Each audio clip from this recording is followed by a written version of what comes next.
50 kilos de truites arc-en-ciel, près de 200 poissons. Samedi matin, la pêche devrait être bonne au plan d'eau du Coiroux. Des poissons de pisciculture bien loin des truites sauvages de nos rivières et beaucoup plus faciles à capturer, mais c'est justement ça le but. Le but, c'est de soulager la pression de pêche dans nos ruisseaux environnants. Parce que les truites, maintenant, c'est de plus en plus rare dans nos petits ruisseaux. En plus, ceux qui ont par exemple des mobilités réduites, ils sont plus à l'aise pour pêcher sur le lac que sur les rivières. Il y a un ponton, il y a ce qu'il faut. Ils sont tranquilles pour pêcher et ils sont sûrs d'attraper de la truite.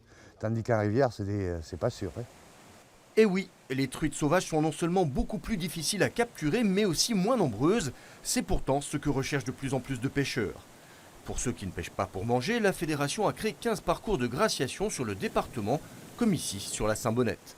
Les pêcheurs ont l'obligation d'y remettre les poissons à l'eau, des parcours sans alvinage où seules les truites sauvages sont reines, avec juste un petit coup de main de l'homme. Il y a des petits aménagements qui sont faits, aménagement de frayères, aménagement de passes à poissons pour permettre justement à la truite d'accomplir son cycle biologique en totalité. C'est totalement une population naturelle et qui accomplit son cycle biologique, reproduction, croissance, toute seule quoi. Une gestion dite patrimoniale étendue à l'ensemble des rivières corréziennes et encouragée par la Fédération de pêche.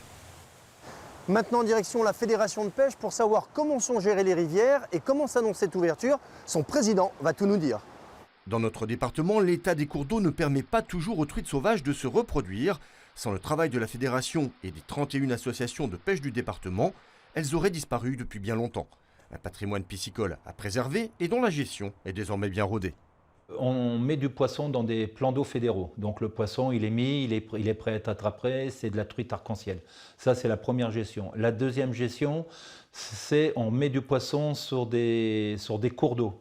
Alors des cours d'eau qui sont en mauvais état, où en fin de compte le poisson ne se reproduit pas, c'est le seul moyen que le pêcheur a d'attraper de la truite. Et ensuite, la dernière gestion, c'est le patrimonial, où là, on ne met rien du tout. Bref, il y en a pour tous les goûts et la Corrèze demeure un département attractif en matière de pêche à la truite. Reste un paramètre que personne ne contrôle, la météo. La plupart des rivières sont en crue. Pour pêcher, ça risque de poser des problèmes, mais d'ici 2 ou 3 jours, je pense que les niveaux vont redescendre et les niveaux devront être bons. Après.